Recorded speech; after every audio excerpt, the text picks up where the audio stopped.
The opening that I'm about to show you in today's video is not for the faint of hearts. Number one, it's not for skeptics or doubting Thomases. Number two, it's for aggressive players who are ready to attack. And number three, this opening response is for those who love surprising their opponents. In fact, what I'm about to show you is not even an opening response or a defense. It's a system. That's why it's called the Majunnah formation, arising from the old Benoni. After white plays d4, you simply go c5, and after pawn to d5, the top played move, this is when you play the 60th move in the Masters database, also played by Masters, as you can see, pawn to f5.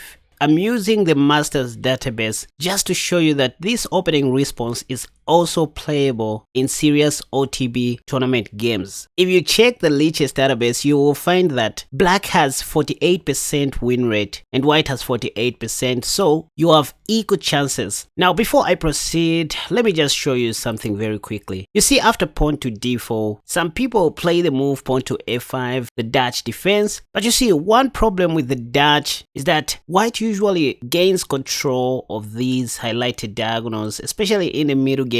For instance, after pawn to c4, knight f6, knight c3, e6, knight f3, bishop b4, queen b3, a theoretical move, queen e7, bishop g5, castle shot, g3, b6, bishop g2, bishop b7, castle shot, and all that. As black, you will have to deal with this major weakness on e6, especially after white centralizes the rooks and pushes the e pawn. Sooner or later, the e file will be opened and white will start attacking on this side of the board. Your center will be somewhat weak and all that. Not to mention that if you just choose to go straight into the Dutch, white has all sorts of tricks like the Staunton Gambit, which may completely disturb your Dutch defense. Here you are forced to take, and then they play knight c3 attacking your pawn. Worse off, if you don't know exactly how to defend against the Staunton, for example, you go pawn to d5 trying to hold on to your extra pawn, you might end up losing very quickly after queen h5 check, and say pawn to g6, then they take your d5 pawn, and say after queen takes, they take back with the knight. Look at this, you are forced to play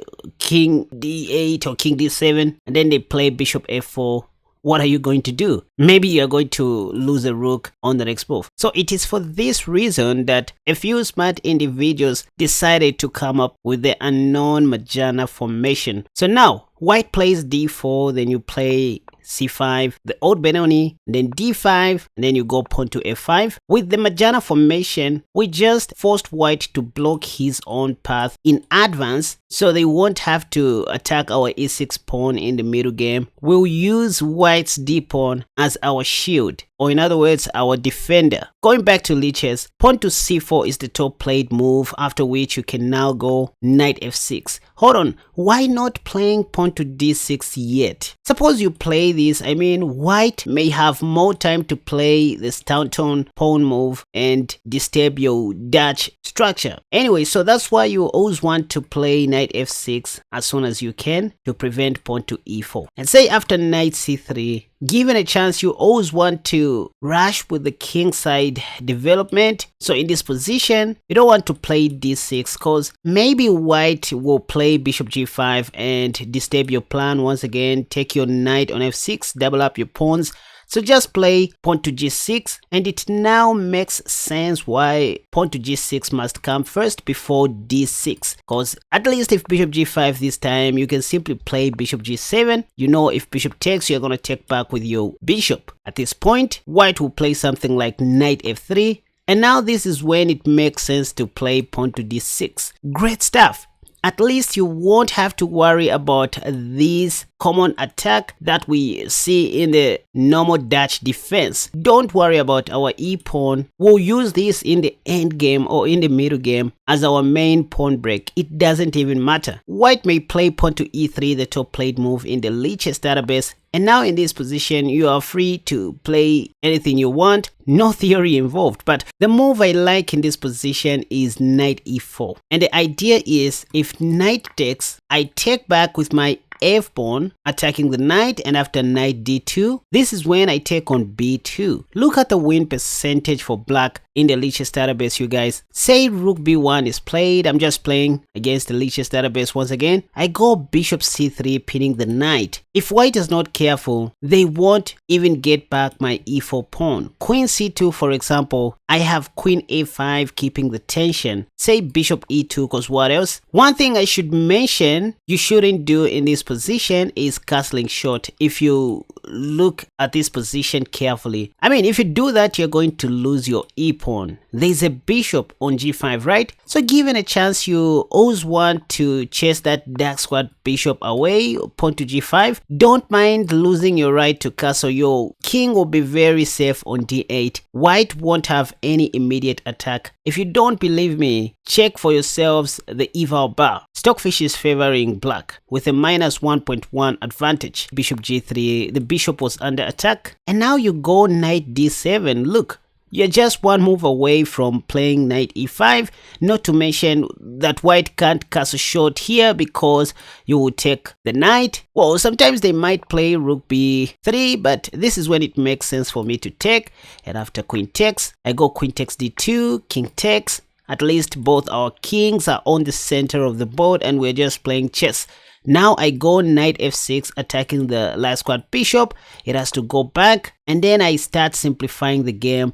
Pap, say the other rook joins the party. I go pawn to b6, a4, I go bishop d7, attacking this pawn, a5, trying to open up the b file. I go rook hb8, and everything is fine. Pawn to f4, en passant, maybe pawn takes. Here it makes sense to take the a5 pawn, because at the end of the day, I mean, we are going to fight in the end game. I have two passed pawns. White should be very careful. So this is one way the game may continue when you play the Mujannah formation correctly. Once again, you need to start with the old Benoni, and then you involve the Dutch defense along the way. And after forming this position, the secret is to rush with the kingside development as highlighted on the board. Given a chance, you also want to castle short before playing pawn to d6 and other things. So this is the only thing you need to remember. Start with the kingside development first before playing pawn to d6. So g6 before pawn to d6. Now let's see what masters play as shown in the masters database. In this position, instead of pawn to c4, masters love the move knight c3. But after this, you can just go knight f6, and you can see once again bishop g5 is the top played move. This time not even allowing you to go g6 and bishop g7. But there is a way you can avoid,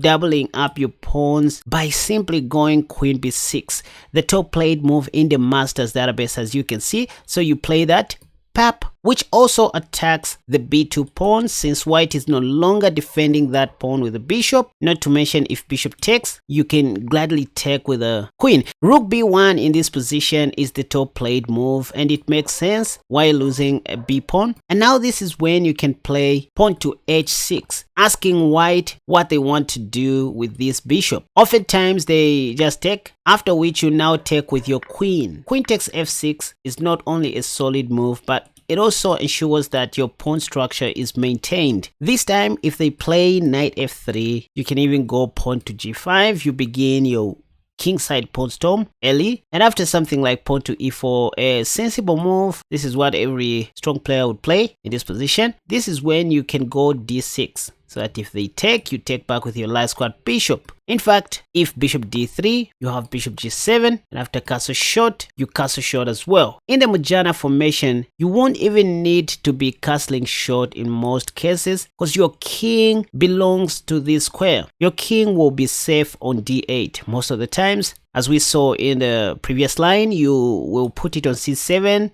play pawn to b6 and that stuff. But anyway, this is not much of a stretch, as you can tell, and from here you are just having a great game. You have pawn to g4 in the near future, by the way.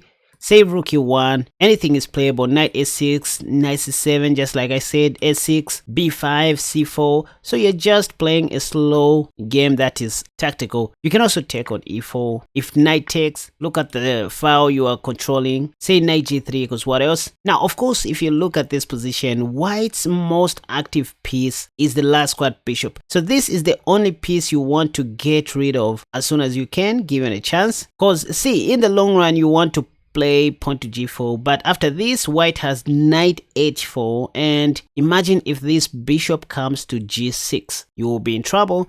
That's why we don't mind sacrificing our c pawn, which kind of deflects the light squared bishop or moving it away from this active diagonal, so that now we can go pawn to g4. Even if white plays knight h4, at least they don't have a good follow-up. So we go queen takes f2 check, and after king h1 we have queen f6, and I don't know how white can save this knight. Now let's talk about this e4 pawn push, which you can also call the Staunton pawn. After you play f5, what if white rushes out with e4? Well, this is called the Benoni Staunton Gambit, by the way. The best you can do is to take, as always, and after knight c3, you simply go knight f6. See that because you forced white to play pawn to d5, at least you got rid of one temptation of blundering with pawn to d5. In the Staunton Gambit, after pawn to d5, remember this is when white plays queen h5 check and wins. But now you are forced to play the right move, knight f6. So white won't have queen h5 and you're okay. Now if white really wants to get back this pawn, they can easily do that. They can play queen e2 if they want, but they're just going to be passive anyways, which is why you see most white players playing all sorts of attacking moves like this early pawn to g4 move. In fact, it is the top played move in the Masters database. Let's address that. It looks scary, but here you have pawn to h6. Well, it turns out the whole purpose of playing g4 is for white to put their light squared bishop on g2 so that they can win back their pawn easily while defending their g4 pawn. Well, now you can go pawn to d6, attacking this other pawn to h3. Well, I wouldn't mind going pawn to e5 in this position. It just looks natural. If, white takes with ampersand, I don't even take back, but I just connect my pawns and it will be hard for white to crack my center. Maybe pawn to f3, but this again allows me to advance my d pawn. If knight takes, I have knight takes e4, and at the end of the day, I'm gonna give a check and make white lose his right to castle. Plus I have bishop e7 or bishop d6, it doesn't even matter.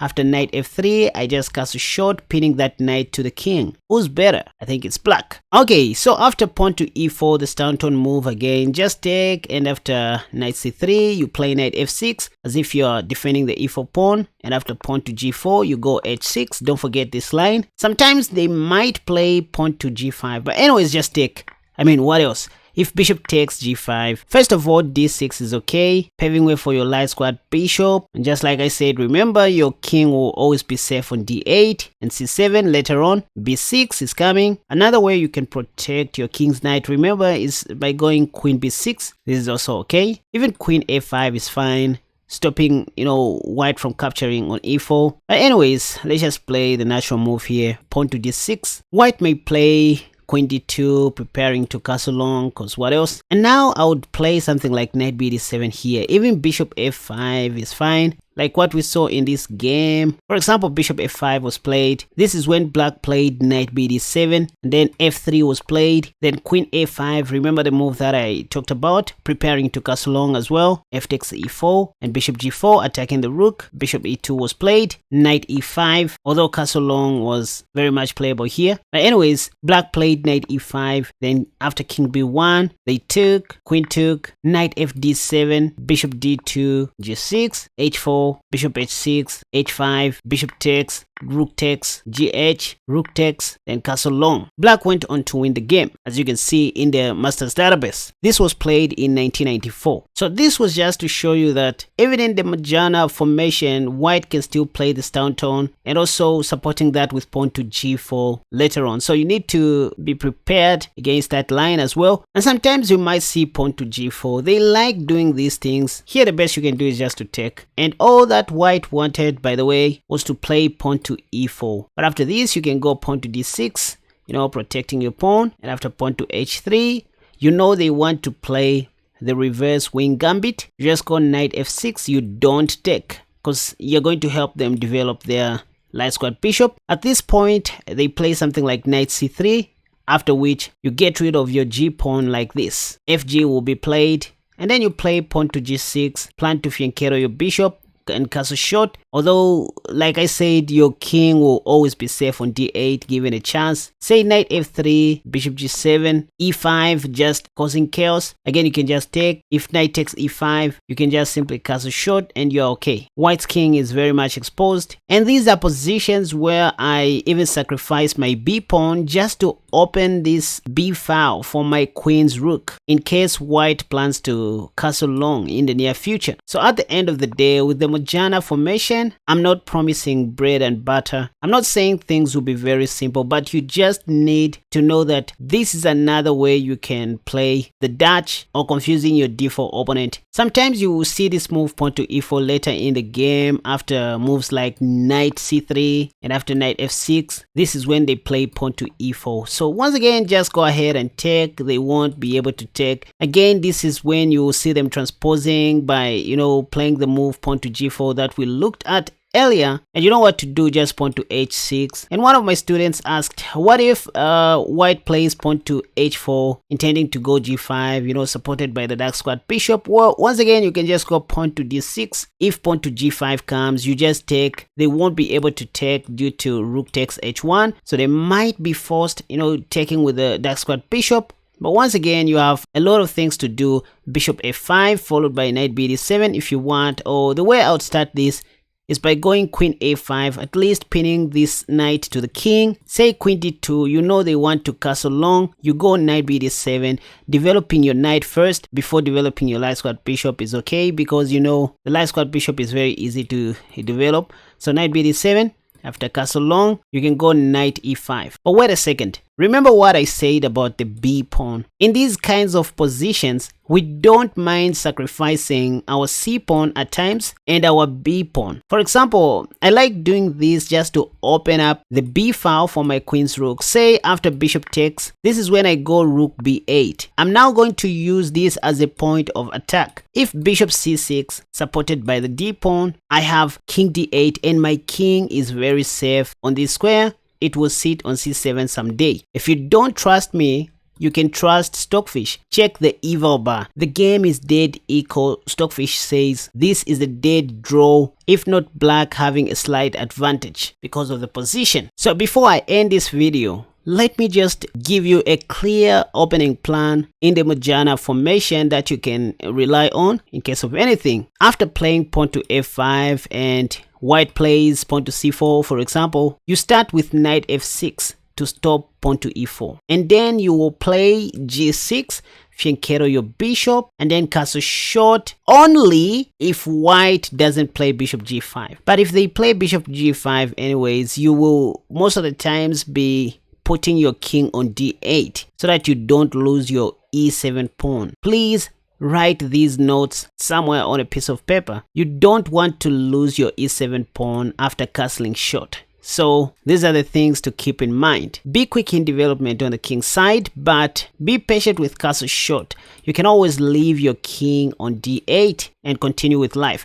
d6 should always be played. Knight bd7, knight e5. Later in the game, you also have queen b6, queen a5. Those are the moves to play. And speaking of the pawn breaks, you have two important pawn breaks depending on the position that white creates. Think of pawn to c4 to deflect white's most active piece, the bishop, or sometimes pawn to b5, a clearance sacrifice to open up the queen side for your rook, supported by your queen on a5. So these are the simple strategies and you should be good to go. Can you play this in a real OTB tournament? Well, I'm not going to answer this question. I'll just let the Masters database to speak for itself. Look at all these over-the-board games played by masters and other experts. So this is evidence enough that people do play these things in over-the-board games. Anyway, hope you guys enjoyed this new lesson and remember to subscribe.